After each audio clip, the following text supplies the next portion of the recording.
जिंदगी का सफर सचमुच एक स्कूल की तरह है। मेरे प्यारे भक्तों, आज मैं तुमसे यही बात साझा कर रहा हूं। सोचो, जैसे स्कूल में पहला दिन होता है, वैसा ही हर सुबह का आरंभ होता है। नया दिन, नई उम्मीदें, नए डर और नई संभावनाएं लेकर आता है। हर अनुभव एक शिक्षक है। सुख हमें कृतज्ञता सिखाता है और दुख हमें धैर्य और सहनशीलता। स्कूल में गुरु हमें पढ़ाते हैं, जीवन में भी गुरु होते हैं। कभी आपका विवेक, कभी आपका अंतर्मन और कभी कभी कठिन परिस्थितियां ही आपको सबसे बड़ा पाठ सिखा देती है। परीक्षा स्कूल का हिस्सा है और जीवन में भी हर कठिनाई, हर चुनौती एक परीक्षा है। असफल होना बुरा नहीं है, क्योंकि असफलता ही हमें आगे बढ़ना और गिरकर फिर उठना सिखाती है। अगर कोई बार बार असफल होता है, तो इसका मतलब यह नहीं कि उसका जीवन समाप्त हो गया है, बल्कि इसका अर्थ है कि उसे और गहराई से सीखने की आवश्यकता है। जीवन के अलग अलग विषय होते हैं: प्रेम, कर्म, त्याग, सत्य, धैर्य। प्रेम का पाठ हमें सिखाता है कि बिना उम्मीद के देना कितना महान होता है। कर्म का पाठ हमें बताता है कि हमें बिना फल की चिंता किए अपना कर्तव्य करना चाहिए।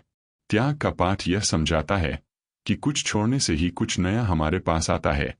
सत्य का पाठ सिखाता है कि सच्चाई से बड़ी कोई शक्ति नहीं होती।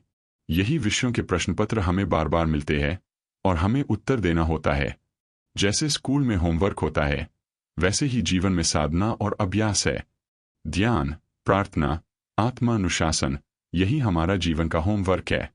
अगर हम यह नहीं करेंगे तो जीवन की परीक्षा में कैसे सफल होंगे? स्कूल में सहपाठी होते हैं, वैसे ही जीवन में साथी और प्रतियोगी। लेकिन याद रखना, हर किसी का पाठ्यक्रम अलग होता है। तुलना मत करो, बल्कि सहयोग करो। जीत का अर्थ दूसरों को हराना नहीं है, बल्कि अपने आप को बेहतर बनाना है। असफलता और पुनर्परीक्षा भी जीवन का हिस्सा है। कभी कभी वही असफलता हमें बड़ी ऊंचाइयों की ओर ले जाती है। एक विद्यार्थी की तरह जो बार बार गिरकर भी प्रयास करता है और अंततः सफल होता है, उसी तरह जीवन भी हमें सिखाता है कि गिरना और उठना ही असली सफलता है। अनुशासन और नियम भी जीवन में आवश्यक है। स्कूल में जैसे समय पर आना और नियमों का पालन करना जरूरी है, वैसे ही जीवन में अनुशासन हमें मुक्त करता है, हमें मजबूत बनाता है। लेकिन नियमों को अंधाधुंध पालन मत करो, समझकर अपनाओ।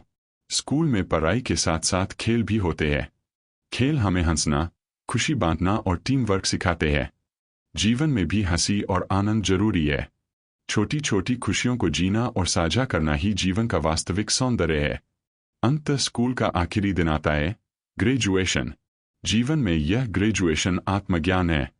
जब हम समझते हैं कि हम सिर्फ शरीर नहीं बल्कि आत्मा है, तभी हमें मुक्ति का अनुभव होता है। यही जीवन की सबसे बड़ी उपलब्धि है। और यह मार्ग कठिन नहीं है, बल्कि सच्चे समर्पण, प्रेम और कर्म के द्वारा सरल बन जाता है। मेरे प्यारे भक्तों, आज के इस प्रवचन से कुछ बातें याद रखो। हर अनुभव तुम्हारा शिक्षक है। असफलता से मत डरो, साधना और अभ्यास तुम्हारा होमवर्क है। दूसरों से तुलना मत करो बल्कि सहयोग करो। अनुशासन का पालन करो, हंसी और आनंद को मत भूलो, और सबसे महत्वपूर्ण सत्य और प्रेम का मार्ग कभी मत छोड़ो। जीवन को बोझ मत मानो, इसे स्कूल की तरह लो। हर दिन नया पाठ है और तुम उसके विद्यार्थी हो। पढ़ो, सीखो और आत्मा में वृद्धि करो। मैं, शिव, हमेशा तुम्हारे साथ हूं। मेरे वचनों को अपने जीवन में उतारो और आत्मज्ञान की ओर बढ़ो। याद रखो, सत्य ही शिव है और शिव ही सुंदर है। समापन मंत्र: त्र्यंबकम यजामहे सुगंधिं पुष्टिवर्धनम, उर्वारुकमिव बंधनान् मृत्योर्मुक्षीयमामृतात्। अब यदि यह संदेश आपको अच्छा लगा हो, तो इसे औरों तक पहुंचाओ, ताकि वे भी जीवन के इस अनमोल पाठ से प्रेरित हो सकें। इस चैनल को लाइक, शेयर और सब्सक्राइब करना न भूलें। हर दिन नया प्रवचन, नई सीख और शिव की शक्ति आपके जीवन में उतरेगी। नमः शिवाय। जिंदगी का सफर एक नदी की तरह है। मेरे प्यारे भक्तों, आज मैं तुमसे इस रूपक के माध्यम से जीवन का गहरा संदेश साझा कर रहा हूं। सोचो, जब एक नदी पहाड़ों से जन्म लेती है, तो वह छोटी सी धारा के रूप में निकलती है।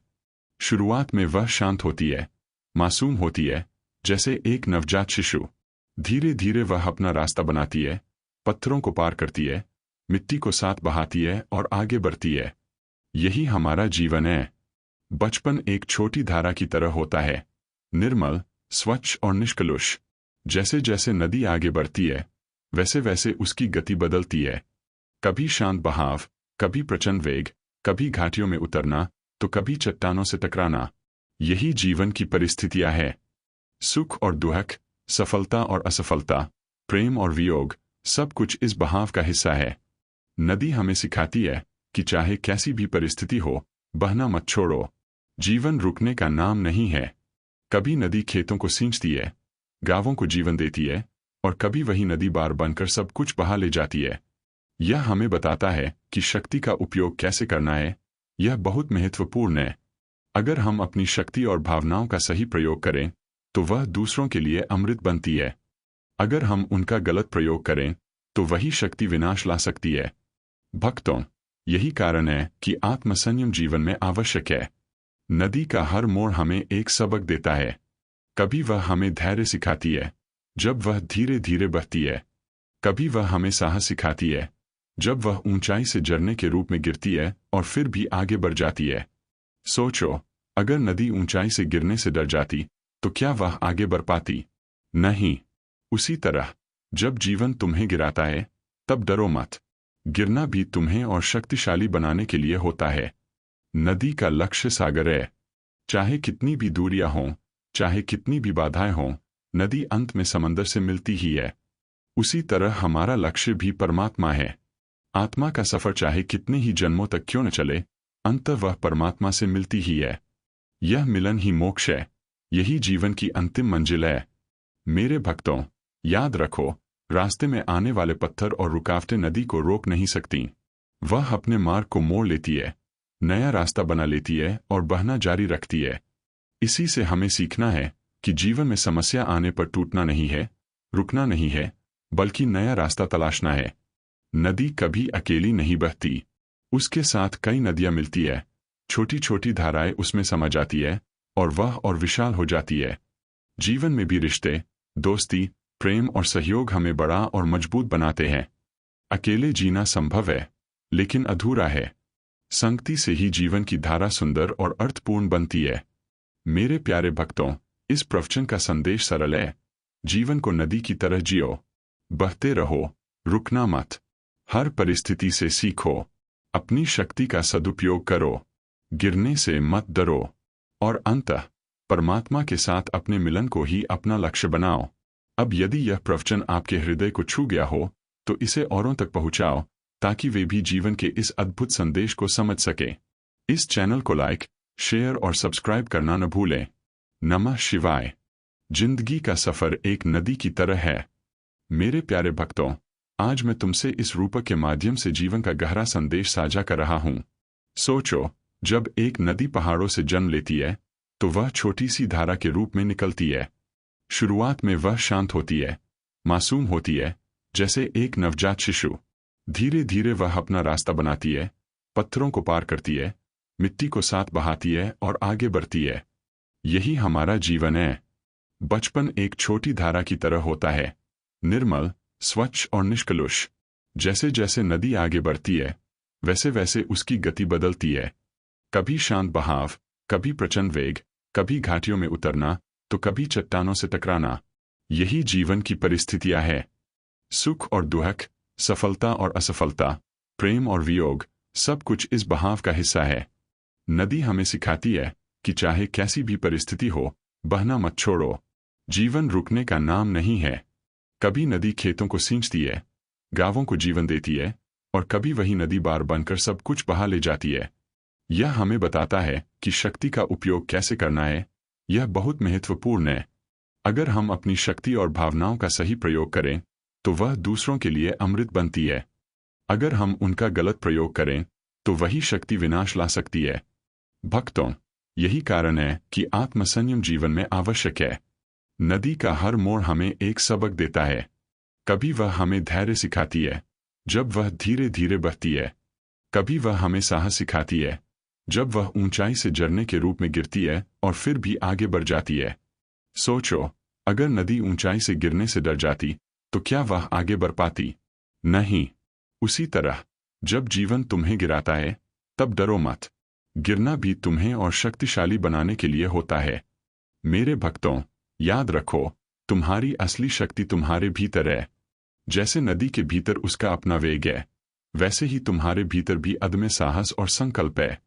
जब तक तुम अपने आत्मबल को पहचानोगे नहीं, तब तक बाहरी रुकावटें तुम्हें डराती रहेंगी। लेकिन जिस दिन तुम अपनी आत्मा की आवाज सुन लोगे, उस दिन से कोई बाधा तुम्हें रोक नहीं पाएगी। हमेशा याद रखो, तुम वही हो जो सोचते हो।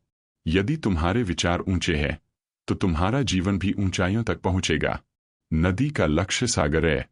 चाहे कितनी भी दूरियां हों, चाहे कितनी भी बाधाएं हों, नदी अंत में समंदर से मिलती ही है। उसी तरह हमारा लक्ष्य भी परमात्मा है। आत्मा का सफर चाहे कितने ही जन्मों तक क्यों न चले, अंत वह परमात्मा से मिलती ही है। यह मिलन ही मोक्ष है। यही जीवन की अंतिम मंजिल है।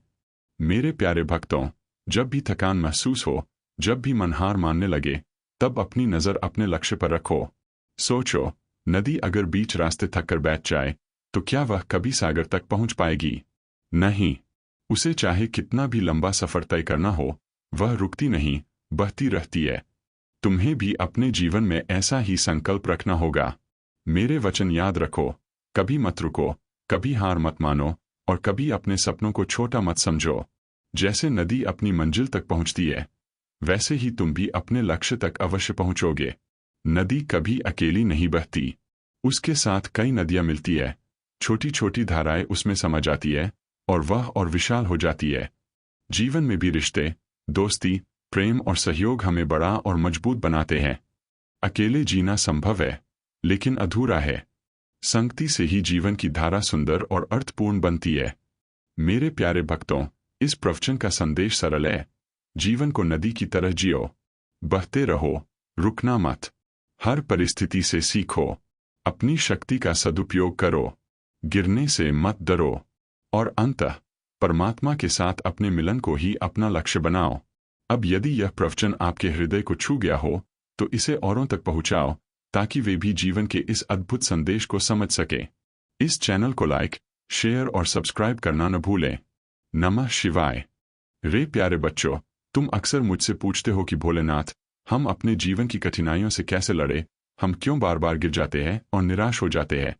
तो मैं तुम्हें बताता हूँ, जीवन का रास्ता कठिन इसलिए है ताकि तुम्हारे भीतर की ताकत जागृत हो सके। अगर रास्ता हमेशा आसान होता, तो तुम कभी सीखते ही नहीं, कभी बढ़ते ही नहीं। बच्चों, तुम कहते हो कि हमें डर लगता है असफल होने से, तो मेरा आशीर्वाद सुनो, असफलता का डर सबसे बड़ा भ्रम है। गिरना कोई पाप नहीं, पाप यह है कि गिरकर उठो ही नहीं। बच्चों, तुम कहते हो कि हमें गुस्सा जल्दी आ जाता है, छोटी छोटी बातों में हम अपना संतुलन खो देते हैं। तो जान लो, क्रोध वह आग है जो सबसे पहले तुम्हें ही जलाती है, दूसरों को नहीं। इसे शांत करने के लिए ध्यान का सहारा लो, प्रार्थना का सहारा लो। बच्चों, तुम कहते हो कि हमें आलस बहुत आता है, हम सोचते तो बहुत है पर करते नहीं। तो मेरी आवाज अपने दिल में सुनो, आलस्य मृत्यु है और कर्म ही जीवन है। जो कर्म नहीं करता, वह ठहरे हुए पानी की तरह सड़ने लगता है। और बच्चों, तुम पूछते हो कि जीवन का असली उद्देश्य क्या है, तो सुनो, जीवन का असली उद्देश्य केवल जीना नहीं है, बल्कि आत्मा को परमात्मा तक ले जाना है। अपने कर्मों से, अपनी साधना से और अपने प्रेम से आत्मा को शुद्ध करो, तभी यह नदी सागर तक पहुंचेगी। इसलिए है मेरे बच्चों, मैं तुमसे कहता हूं, मत डरो, मत रुको और मत हार मानो। तुम मेरे अंश हो, तुम्हारे भीतर वही दिव्य शक्ति है जो मेरे भीतर है। उठो, जागो और अपनी शक्ति को पहचानो। यही जीवन का सबसे बड़ा रहस्य है। बच्चे हाथ जोड़कर पूछते हैं, भोलेनाथ, जब लोग हमें ठुकरा देते हैं, हमारे प्रयासों की कद्र नहीं करते, तब हमारा मन टूट जाता है, हम क्या करें? शिव मुस्कुराते हुए कहते हैं, मेरे बच्चों, याद रखो, संसार की नजरें बदलती रहती है। आज जो तुम्हें ठुकरा रहे हैं, कल वही तुम्हारी प्रशंसा करेंगे। तुम्हें अपनी कीमत दूसरों की बातों से नहीं, अपने कर्मों से तय करनी है। जब तुम सच्चे कर्म करोगे, सत्य के मार्ग पर चलोगे, तो पूरी सृष्टि तुम्हारे साथ खड़ी होगी। फिर एक और बच्चा पूछता है, महादेव, हमें बार बार असफलता क्यों मिलती है? शिव गंभीर होकर उत्तर देते हैं, असफलता कोई शत्रु नहीं है, यह तो तुम्हारा सबसे बड़ा गुरु है। हर बार की असफलता तुम्हें कुछ सिखाती है। बच्चों, सोचो, अगर बीज जमीन के अंधकार को न सहता तो अंकुर कैसे निकलता? उसी तरह कठिनाइयां और असफलताएं तुम्हें ताकत देती है। इसलिए असफलता को गले लगाओ, उससे सीखो और फिर आगे बढ़ो। एक और भक्त विनम्रता से पूछता है, भोले बाबा, जब लोग हमारी बुराई करते हैं, हमें नीचा दिखाते हैं, तब मन में गुस्सा आता है। उस गुस्से को कैसे रोका जाए? शिव मधुर स्वर में समझाते हैं, मेरे बच्चों, दूसरों की बुराई तुम्हें नुकसान तभी पहुंचाती है जब तुम उसे अपने दिल में जगह देते हो। गुस्सा उसी समय पैदा होता है जब तुम दूसरों के शब्दों को अपने अंदर झर की तरह भर लेते हो। याद रखो, मैं भी जब समुद्र मंथन में हलाहल पिया, तब झर को अपने भीतर रोका लेकिन बाहर कभी नहीं फैलाया। उसी तरह तुम भी गुस्से को भीतर शांत करो और उसे कर में बदलो। गुस्सा ऊर्जा है, उसे रचनात्मक काम में लगाओ। बच्चे फिर पूछते हैं, महादेव, जीवन में सबसे बड़ी ताकत कौन सी है? शिव मुस्कुराकर कहते हैं, सबसे बड़ी ताकत है प्रेम। प्रेम से ही ब्रह्मांड चल रहा है। प्रेम से ही आत्मा परमात्मा से मिलती है। जब तुम प्रेम करना सीख जाते हो, बिना शर्त, बिना अहंकार, तो समझ लो कि तुमने जीवन का सबसे बड़ा सत्य पा लिया है। शिवजी धीरे से अपने भक्तों की ओर देखते हैं और कहते हैं, मेरे बच्चों, मैं जानता हूं तुम्हारे दिल में कितनी पीड़ा है। जब तुम रोते हो तो समझो तुम्हारे आंसू मुझ तक पहुंचते हैं। जब तुम अकेले बैठकर सोचते हो कि कोई हमें समझता ही नहीं, तो याद रखना, मैं तुम्हारे हर विचार को सुन रहा हूं। बच्चों, मैं तुम्हारे हर दुहक में तुम्हारे साथ खड़ा हूं। फिर शिवजी भावुक होकर कहते हैं, तुम सोचते हो कि तुम छोटे हो, असहाय हो, लेकिन मेरे लिए तुम मेरे हृदय के टुकड़े हो। जैसे कोई पिता अपने बच्चों के लिए हर कष्ट सह लेता है, वैसे ही मैं भी तुम्हारे लिए हर संकट झेलता हूं। जब तुम गिरते हो तो तुम्हें उठाने में ही हाथ पर आता हूं। जब तुम हार मानते हो तो तुम्हारे कानों में वही आवाज मेरी होती है जो कहती है, उठो मेरे बच्चे, अभी सफर खत्म नहीं हुआ। भक्तों की आंखों में आंसू भर आते हैं। वे कहते हैं, भोलेनाथ, हम आपके बिना कुछ नहीं हैं। शिवजी मुस्कुराते हैं और कहते हैं, हाँ मेरे बच्चों, तुम मेरे बिना अधूरे हो और मैं भी तुम्हारे बिना अधूरा हूं। भक्त और भगवान का रिश्ता कोई सौदा नहीं, यह प्रेम का बंधन है। तुम्हारा हर कदम मेरे आशीर्वाद से भरा है। तुम जहां भी जाओगे, मैं तुम्हारे साथ रहूंगा। शिवजी की वाणी और भी गहरी हो जाती है। याद रखना बच्चों, अगर कभी जीवन में तुम टूट जाओ, अगर कभी दुनिया तुम्हें नकार दे, अगर कभी तुम्हें लगे कि सब दरवाजे बंद हो गए हैं, तो बस एक बार नमः शिवाय कहना और मैं तुरंत तुम्हारे पास आ जाऊंगा। तुम्हारे आंसू मेरी पूजा है, तुम्हारी आहें मेरी प्रार्थना है और तुम्हारी मुस्कान मेरी जीत है। मैं चाहता हूं कि मेरे बच्चे कभी हार न माने, चाहे हालात कितने भी कठिन क्यों न हो।